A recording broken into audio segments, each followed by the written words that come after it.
السلام عليكم ورحمة الله وبركاته. أحبائي الكرام، جمعتكم مباركة وطيب الله أوقاتكم بالخيرات والمسرات. الثوب هذا احنا عشان ثوب فرقوا إياها. ثوب تمام.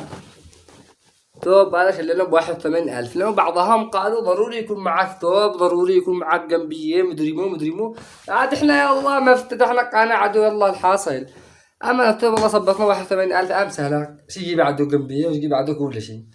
ندخل الموضوع على كطوالي. من منا لا يفتتح أي شيء بهذا الكون ولم يقرأ من القرآن ولا لم يتحدث عن القرآن؟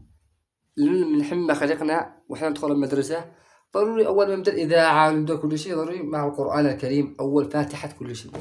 أما القناة نتحدث بها اليوم على القرآن الكريم، القناة حقي في دكة صغير على القرآن الكريم فقط لا غير.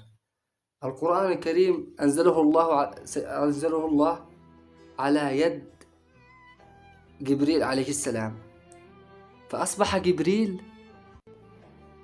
أفضل الملائكة. أنزله الله على يد جبريل لسيدنا محمد، فأصبح محمد أفضل البشر.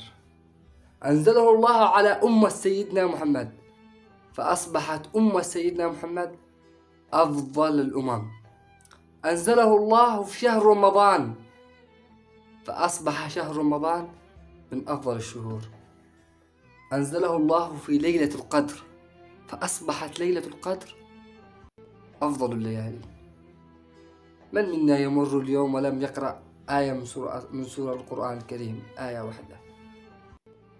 هذه مقدمة بس بالقرآن الكريم. موضوعنا اليوم يختص لأنه جمعة، اللي أفضل يوم للمسلمين جمعة، لذلك تحدثنا قليل على القرآن الكريم. هذا هو القرآن الكريم.